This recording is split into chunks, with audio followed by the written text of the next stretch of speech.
السلام عليكم، ازيكم يا بنات؟ عاملين ايه؟ وحشتوني جدا جدا جدا. النهارده الفيديو طويل شويه للمبتدئات بحته، البنات اللي لسه داخلين المجال بيقولوا بسم الله الرحمن الرحيم. طبعا انا طلعت الحمد لله رب العالمين مجموعه كبيره جدا جدا من احلى متخصصات في الدنيا، وبقوا شغالين زي الفل ما شاء الله عليهم. بشوف فيديوهاتهم وبشوف شغلهم، يمكن بقى احسن من شغلي بكتير. معنا الشهر ده النهارده هنشوف هنعمل ايه. اولا هوريكم شكل الماده. ده شكل المادة لونها أصفر جدا. ليه بقى؟ عشان أنا حاطة ترميمات كتير جدا على المادة. يمكن ما حطيتش مادة بنسبة 30-40%، اللي هو مادة الفرد نفسها، وزودت كل المادة الباقية ترميمات. وبوتكس كان عندي بنسبة فرد بسيطة جدا، يعني في الأحماض قليلة جدا. فبقت المادة زي ما انتم شايفين كده، لونها بقى أصفر، مع إن المادة الفرد اللي أنا حطاها لونها أبيض مع الترميمات. طبعا الترميم بيبقى لونه أصفر، بيبقى لونه أصفر قوي، فبيخلي من زيادة الترميم مع المادة، فبيخلي المادة لونها أصفر، بتكتسب شكل الترميم. تمام. هنبتدي نشوف احنا عملنا ايه من البداية للنهاية. أنا هنا بوزع المادة. قبل توزيع المادة، أول ما تبتدي في الشعر خالص، انت بتغسلي بشامبو اسمه كلارافاينج. كلارافاينج ده اسم الشامبو نفسه مش نوعه، في أنواع كتير جدا موجودة. انت بتجيبي حاجة اسمها شامبو كلارافاينج. ده شامبو زيرو أملاح، بيفتح معاكي مسام الشعرايه، بينظف الشعرايه جدا من اي مواد دهنيه فيه، اذا كان زيت او اي حاجه. طبعا الفروه عندنا بتفرز زيوت، استعمال الزيوت العادي البنات بتستخدمه. فاحنا بنبقى عايزين ننظف الشعر من كل الدهون اللي فيه. تمام. بنغسل بشامبو كلارافاينج مره واثنين وثلاثه بميه سخنه لو متاح، وبننضف الشعر. تمام. تمام. بننشف الشعر 100%. بنعمل المادة اللي احنا شايفينها. طبعا انت زي ما انتوا شايفين الشعر ده مفرود قبل كده، ودي تعتبر جذور شعر، بس هي طبعا ما كانتش عاملة عندي المرة دي، كانت عاملة بره. حتى الشعر أطوال، مش كله طول واحد. الشعر من أطرافه ضعيف جدا، مش تقيل زي باقي الشعر من فوق. فأنا هنا حطيت لها بنسبة 30% فرد، نسبة فرد أيا كان نوع البروتين ايه، وحطيت ترميمات وأمبولات علاجية. تمام. توزيع المادة زي ما انتوا شايفين يا بنات اهو. احنا بنوزع على شعر ناشف 100%. بناخد الخصلة، ركزوا في الخصلة دي كده، بناخد الخصلة مظبوطة، الشعر ما يكونش طالع نازل، زجزاج كده، ما يكونش عامل زجزاج، علشان ما نجيش نوزع المادة فغصب عندنا المادة تيجي على الفروة. تمام. عشان المادة على الفروة يعني غلط جدا. المادة على الفروة نيجي نسيب المادة ساعتين، نيجي نشطف المادة، ننشف بهواء سخن، ونيجي نكبس بالحرارة. الحرارة مع الفروة تعمل احتباس حراري، تعمل قشرة، تعمل بلاوي في الشعر، واحنا في غنى عنها. التوزيع اهو يا بنات زي ما انتم شايفين. انا بمسح بالفرشة اللي باقي فيها على جذور الشعر، وببعد كل البعد عن الفروة. عايزة تضمني نجاح جلسة 100%، اشتغلي صح. ايدك تبقى خفيفة وانت بتوزعي المادة. في ناس بترمي على الفروة، لا، ما تحطيش حاجة على الفروة، ابعدي عن الفروة نص سنتي، وابدأي وزعي على الشعراية، ودلكي الشعراية بايديكي. خلي الشعراية معاكي كلها تتشرب زي ما انت شايفة قدامك كده بالظبط. الشعراية كلها اتشربت اهي، بقت زي ما الواحدة كده واخدة حمام وغاسله شعرها، وشعرها اتبل، فشعرها مبلول وباين عليه ان هو ايه، يعني بطبيعته طري كده وبقى مبلول، كانه مبلول. هنا الفرق الشعريه نفسها اتشربت. بتشربي الشعريه كلها من فوق لتحت كده زي ما انت شايفه، وتدلكي الشعريه وتبعد عن الفروه، يبقى انت ضمنتي جلسه صح مبدئيه. يعني انت كده شغاله صح مبدئيا. ولما تجيلك عامله الجذور، مش عامله الجذور اللي طالعه كده والباقي مفرود، وطبعا عند حد تاني، انت اعمليه كله عيدي تاني، لان انت بتستخدمي ماده معالجه. انت زياده الترمات دي اصلا بتضمن ضمان الجلسه معاكي، وبتعيد روابط الشعريه تاني. يعني الترميم على ماده الفرد بيعيد روابط الشعر تاني. علشان تشتغلي صح لازم يكون عندك ترميم علاجي وامبولات علاجيه، بتضيفيهم على الماده بتاعتك ايا كان الماده ايه. تمام. عشان تشتغلي صح، ما تأذيش حد، تطلعي شغل مظبوط. حتى لو هيطلع، معلش يعني، حتى لو هيطلع الشعر ده مش ناعم النعومة الفظيعة، بس برضو العميلة هترجع تقول ايه، انا شعري ما واعش غير اللي احنا بنشوفه. انا بيجي لي حالات شعرها متدمر حرفيا. ليه؟ واحده بتشتري مثلا لتر البروتين بتروح شغاله بيه لاي شعر وبكله وبيفرد الشعر جدا وبيخليه ناعم نعومه مش طبيعيه، وبعد كده الكوارث بتحصل. التقطيم بيحصل من درجه حراره عاليه، من ان ماده احماضها عاليه، وغيره وغيره وغيره. انت كمبتدئه هتشتغلي مثلا بماده واحده، مفيش مشكله، هاتي ماده واحده مبدئيا لحد ما ربنا يكرمك، وبعد كده هاتي مواد كمان. بس لما تجيبي الماده الواحده دي هاتي معاها علبه ترميم، والترميم مش غالي زي مواد الفرد، وهاتي امبولات علاجيه. لو الامبولات بتاعتك دي هتحطي منها 3 نقط، 3 نقط او 4 نقط او 5 نقط، ومعلقه ترميم على اي ماده انت بتشتغلي بيها، وعلى اي نوع شعر انت بتشتغلي بيه. يعني احنا بنوظف الماده دي بالترميم ده بالامبولات دي طبعا باختلاف الكميات. يعني مثلا شعر زي اللي انت شايفاه قدامك ده ناعم، لا احنا بنزود ترميم، نقلل ماده الفرد. لو شعر مثلا خشن، لا نقلل ترميم ونزود ماده الفرد، وهكذا. لو شعر سميك برضو نقلل ترميم ونزود نسبة الفرد، لأن في شعراية بتجيلك سميكة ممكن تبقى ويفي ومش أفريقي، بس تكون سميكة محتاجة نسبة فرد أعلى عشان تديك النتيجة اللي أنت عايزاها. وممكن يجيلك شعر أفريقي ويكون ضعيف جدا، فتزودي نسبة الترميم. يعني ممكن تخلي، لو فرضنا الشعر الأفريقي هتحطي له بنسبة 70% أو 80% فرد بروتين أو فيلر أو بوتكس أو أي مادة من اللي بتفرق، فأنت هتحطي 30% ترميم، ودي نسبة كويسة جدا، وبيجيبوا معاكي وبيخلي الشعر زي الفل وحرير. وفي نفس الوقت انت ما بتضريش الشعر وما بتضريش العميل. ولما يجيلك شعر سميك، اللي هي الشعريه السميكه قوي دي، بتحطي نسبة فرد عالية. يعني ممكن تحطي 90% مادة الفرد وتحطي 10% ترميمات وأمبولات. أنا عايزة البنات تركز في الفيديو ده كويس قوي، لأن هقول معلومات هتفيدك جدا يمكن محدش بيقولك عليها. تمام؟ تتعاملي مع الشعر بالراحة وانت بتوزعي المادة، تسلكي الشعر بالراحة، وتوزيع المادة مش بالكترة. انت شربت الشعراية، انا مش عايزة الشعراية عليها طبقة، مش عايزة الشعراية عليها طبقة دي خالص. فكرة الطبقة دي اللي هو بيبقى، انا بشوف ناس بتوزع المادة كده بيبقى عليها المادة بيضة كده زي الفرد بتاع زمان، اللي هو الكيميائي، اللي هو زي الجيلات والحاجات دي القديمة دي، والفرد الإيطالي والحاجات دي، كان بيحطوا طبقة كده على الشعر. لا، المواد دي مش كده، المواد دي مش محتاجة منك طالما الشعراية نظيفة تمام، وانت مخليه العميله مثلا تبطل زيوت لو كانت بتستخدم زيوت تقيله من فتره، زي زيت زيتون، زبده شيا، اي حاجات من التقيله دي، فازلين من اللي هو الاصفر ده.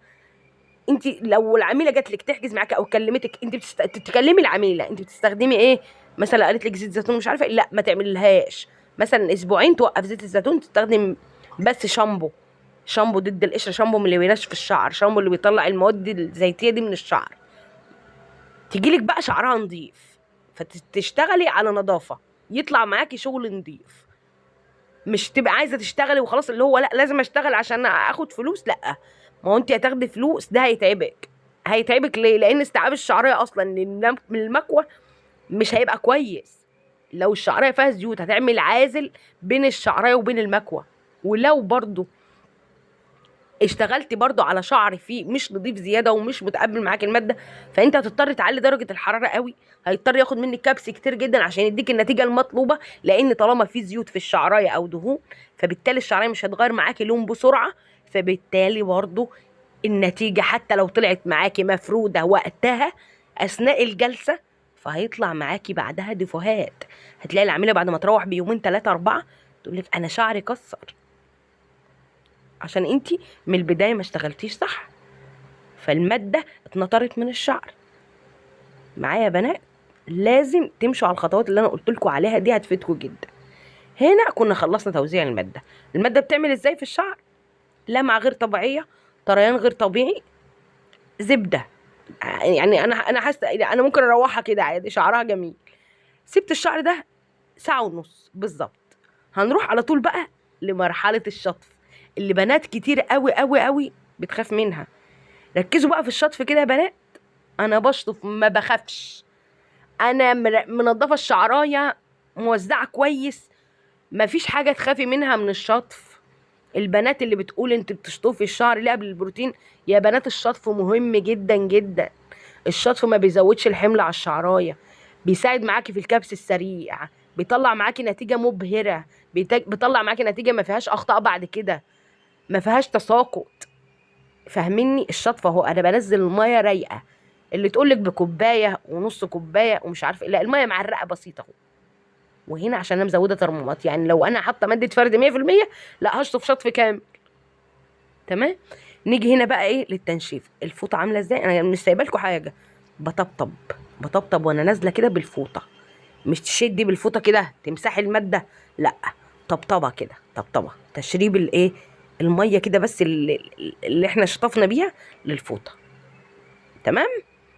الفيديو كامل انا جايبه لكم الفيديو كامل النهارده. نيجي بقى للتنشيف. التنشيف بيكون بهواء سخن. تمام. بهواء سخن. التنشيف ما قبل الكبس، ما قبل الليس، البيبي ليس يعني، المكوى بالمصري، يكون بهواء سخن. تمام. ننشف بهواء سخن، ما نقربش الاستشوار للشعريه قوي. في ناس بتعمل استشوار كامل، والله انتي وراحتك. يعني البنات اللي هم مش مبتدئين اللي بيسمعوني، اللي دايما بيخالفوني يعني، او بيبقوا ضد كلامي، كل واحد حر. انا عن نفسي ماشيه بالطريقه دي وشغلي زي الفل وما فيش اي مشاكل معايا وكله تمام. بتنشفي الشعر 100%. ما تكبسيش على شعرايه، ما تكبسيش على شعرايه مبلوله. نيجي بقى لاهم خطوه في تطبيق البروتين او الفيلر او اي مسمى من المسميات. الخصله بتشوفيها زي ما انا واخداها كده، خصله كده صغيره، لا تكون عريضه ولا تكون خفيفه قوي. في ناس بتاخد 5 شعرات، لا، في ناس بتاخد حجم كبير، اللي هم المبتدئات اللي بيبقوا اصلا شايفين ان الشعر بياخد وقت كبير جدا، ودايما يكلموني لا انا تعبت في اول جلسه و لا، ما هو لازم تشتغلي صح، وايدك هتتعود وهتتعودي على الفرد. مش اللي هو تعبت في اول جلسه لا انا هبطل الشغلانه، لا، ما هو كل شغلانه فيها تعبها طبيعي. الخصله اهي زي ما انت شايفه، تبتدي تكبسي. المكوه اللي معايا دي مكوه ليزا تقريبا او مهير، انا مسجله الفيديو من كام يوم، نسيت تقريبا. دي مكوه ليزا او مهير، وانا شغاله بمكوتين جنبي، يعني انا حاطه المكوتين جنبي على الستاند ومشغلاهم الاثنين. تمام. الكبسه اهو درجه الحراره 450. تمام. هنا في ترمومات كتير، فانا اصلا في حاجز بيني وبين الشعرايه. تمام. الكبسه يا بنات بتاخدي الخصله تكبسي الخصله الاول. بصي ركزي في الحته دي كده، بتاخدي الخصله برضو مظبوطه، مش طالعه ونازله ولا الكلام ده. الخصله معاكي مظبوطه علشان برضو تعرفي تجيبي الجذور كويس، عشان ما يطلعش معاكي تكسير في الجذور. تمام. الكبسه اهو انا بشتغل عادي، انا بشوف ناس بتمسك الجذور تك تك تك تك. ليه؟ ليه؟ اتعاملوا مع الشعر برفق، امشي بالراحه كده، وامشي زي ما انا بقولك، والله هتطلعي جلسه زي الفل. يعني في ناس بتقول في كذا يعني واحده قالت في الكومنت ان انا مره كتبت لي كومنت ان انا مش بعرف اكوي الشعر او بمسك المكوى او ايا كان اللي قالته يعني. انا شغلي كده ومرتاحه فيه كده، وبطلع شغل زي الفل كده، وفي استمراريه عندي والحمد لله، والعملاء بيجوا لي مره واثنين وثلاثه، وانا عايزاكي تبقي كده. الكبسه اهو قدامك اهو، بتنزلي على الشعريه بالراحه، ما بتضغطيش على الشعر، ما بتضغطيش على ايدك. في ناس بتكسر الدنيا بالمكاوي، بيشتغلوا بمكوتين مع بعض كده رايح جاي على الشعرايه، لا، اتعاملي مع الشعر بالراحه، والله هتطلعي شغل زي الفل. الكبس بنعرف منين الشعريه بقى خدت خلاص كده كفايتها. انا اعرف ادي كام كبسه يا نوسه للبروتين؟ لا، انا مش هعرف اقول لك كام كبسه. الشعريه بتختلف من شعرايه للتانيه في استيعابها للكبس. في شعريه بتاخد كبس قليل، في شعريه بتاخد كبس كتير، في شعريه بتتحمل الكبس، وفي شعريه من اول كبستين 3 بتلاقيها خلاص. انت بتمسكي الخصله بتبداي تكوي الشعريه معاكي كبسه والتانيه بتلاقيها بتغير لون معاكي، فتحت درجه او درجتين هوب وقفي. سامعاني؟ فتحت درجه او درجتين وقفي على طول كبس. في شعريه تانية لونها ما بيتغيرش، يعني انا قابلني شعر زي كده لونه ما بيغيرش في الكبس، بعمل ايه؟ بمشي على الدخان. يعني شايفه الدخان اللي طلع الاول ده؟ انت بتفضلي ماشيه عليه لحد ما يخلص خالص. ده في اثناء الشعرايه اللي ما بتغيرش لون، لان العملاء احيانا بيبقوا عاملين حنه، بيبقوا عاملين صبغه سودة، بيبقوا من كتر استخدام الزيوت اصلا شعرهم اسود فحمي. فانت اللي يعرفك في الشعرايه، لو انت مثلا جربت اول خصله لقيت ايه ان الشعر معاكي بيغير لون، تمام، مية مية. غيرت معاكي درجه درجتين، خصله والتانيه يعني كبسه كمان والتانيه على الخصله، وسيبي الشعرايه كده، الشعرايه اتفردت معاكي. لا طب يا مدام نص الشعرايه ما بتغيرش لون، امشي على الدخان، افضل اكبس لحد ما الدخان اللي في الشعرايه يخلص تماما.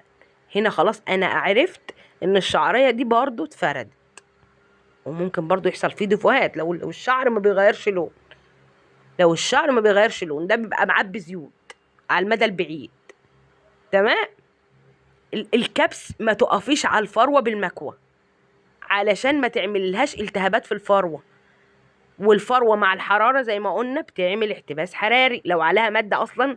يعني لو الفروه فرضنا واحنا بنشطف كده جه عليها ماده من غير ما نقصد، نيجي بقى في الكبس نروح نازلين على الفروه بالمكوى بسخونيه المكوى، هوب البخار اللي بيطلع من المكوى ينزل على ايه، على الفروه، يعمل احتباس حراري. فانت ما تقفيش بالمكوى على الفروه زي ما انت شايفاني كده. انا النهارده عامله لكم فيديو عايزه اقول لك 23 دقيقه، يعني زي نص ساعه، ما سبتش حاجه لما صورتها. اهو انا ماسكه الخصله اهو، موقفه الشعريه كده في ايدي بالمشط، واهو ما بقفش على الفروه دقيقه ثانيه، ما بقفش، اهو بمشي سريعه. ليه؟ عشان ما اعملهاش اي مشاكل، ما احرقش العميله. في واحده تجيلي تقول لي ده انا شعري، واحده عملتهولي، روحت يا مدام نوسه شعري ده مش متحملاه، بيحرقني جدا والفروه بتحرقني والشعر عمل زي ميه كده، احط ايدي كده الاقي فيه التهابات. ليه نعمل حروق؟ ليه تكلمك تقول لك انا عندي حروق في الفروه، اعمل فيها ايه؟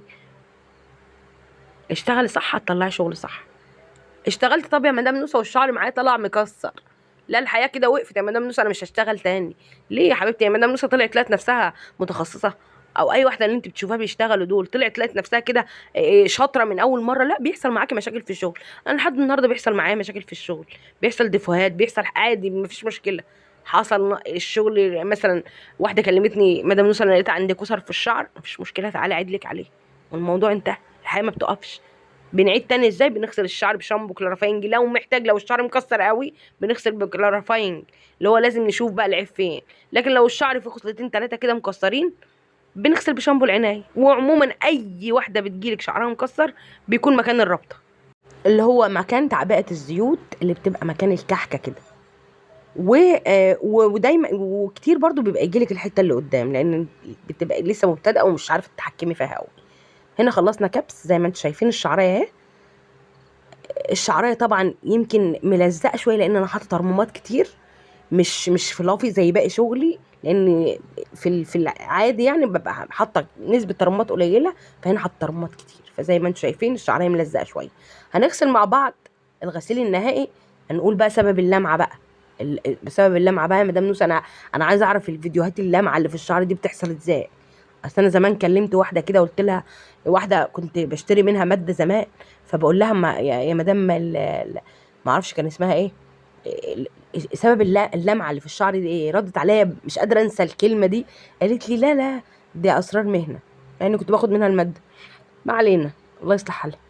انا هنا بغسل الماده اهو، بنزل كل الماده من الشعر، تمام، وابتدي احط شامبو زي ما انتم شايفين كده. الشامبو ده بيكون زيرو صوديوم وزيرو سلفات، تمام. انا بجيب طبعا يعني الشامبو عندي كميه كبيره، الازازه كبيره عشان اغسل بيه العملاء كلهم. هقول لي الروتين اللي البنوته تمشي عليه دلوقتي، اللي المفروض انت كمتخصصه تقولي لها. بس بعد ما نشرح الغسيل اهو زي ما انتم شايفين يا بنات، بتغسلي كده، بتراقي الشعريه جدا، تنضفي الفروه جدا جدا عشان ما تسيبيش اي مواد مترسبه على الفروه. ما تخافيش وتقولي ليه ايه، لا انا هروحها من غير ما اغسل لها لا يحصل في الشعر حاجه. لا، اغسلي عندك، لانك اصلا كده كده لو حصل حاجه طبيعي ان العامله دافعه فلوس، هتكلمك انا عايزه اشوف شعري فيه ايه، انا شعري مكسر، شعري بايظ. فانت اضمن حاجه ان انت تغسلي عندك، من ناحيه تصوري شغلك صح، تطلعيه صح، ومن ناحيه تانية انت هتكسبي ثقه العميله، لان العميله مش شايفه شعرها من ورا عامل ازاي، فانت لو لقيتي كسره، لا انت قولي لها، مش هي اللي تقول لك. يعني انت قولي لها قبل ما تمشي، لا انت هتريحي يومين 3 وهتجي لي اعيد لك على شعرك. انا حطيت شامبو تاني اهو يا بنات، وبغسل تاني، وما بحطش بلسم ولا حمام كريم. في ناس بتحط بلسم وبتحط حمام كريم، انا ما بحطش. انا بغسل بشامبو العنايه فقط. لما بعمل بالبلسم وحمام الكريم بحس ان الشعر مترطب او ملزق، وانا عايزه شغل يبان في التصوير. هي بعد العمليه كده كده بتاخد مجموعه عنايه، تبقى تغسله بقى في البيت وترطب شعرها براحتها. يعني انا بحب ان انا ما بغسلش ببلسم وحمام كريم. اهو انا بقى هغسل شطفت الشعر خالص، انتي اشطفيه كويس جدا جدا من الشامبو اهو، نضفيه تماما كل الشعر. احنا كده نزلنا الماده من على الشعر تماما تماما. امشي الخطوات دي والله هتطلعي جلسه زي الفل، وهتطلعي شغل زي الفل. اهو شطفت الشعر تماما اهو، نزلت كل الشامبو من اهو، لمعه الشعريه هي باينه ومفيش اي حاجه، ومش محتاجه لا بلسم ولا حمام كريم ولا اي حاجه. انا بكتفي بكده، وهاخد العميله انشف لها شعرها. بتسلكي الشعر كده بالراحه بمشط واسع اهو، زي ما انت شايفه كده. كان في تساقط رهيب رهيب اول ما بدات. التساقط الحمد لله رب العالمين قل جدا، قل جدا جدا اهو. يمكن عشان كان عندها تقطيم الشعريه من اول ما طلعت. الشعر القديم اللي هي كانت عاملاه بره ده كان بيتقطم، ما كانش بينزل اصلا بجذوره، فكان بيتقطم بينزل كتير كتير من اول المفروض. تسلكي الشعريه كده اهو زي الفل زي الفل. اوريكم المشط دلوقتي، الوش قدامكم جه بالصدفه قدام الكاميرا ما فيهوش ولا شعرايه. تمام تمام. نبتدي ننشف باستشوار هواء بارد. خلاص الهواء هنا السخن خلاص موضوعه انتهى. هنا هواء بارد، هتاخدي وقت هتاخدي وقت حوالي 15 دقيقه 20 دقيقه، لان الهواء البارد ما بينشفش بسهوله. تمام. بتنشف الشعريه 100% زي ما انت شايفه كده. العميله بتمشي على شامبو بلسم وسيرم وحمام كريم مجموعه، انت بتكون عندك بتكوني شاريها ببيع العملاء او يشتروا من بره. المهم تكون شامبو زيرو صوديوم وزيرو سلفات. تمام. بتستخدم المجموعه بتمشي عليها، حتى لو شعرها بدأ يكسر بتستخدمها وتمشي عليها.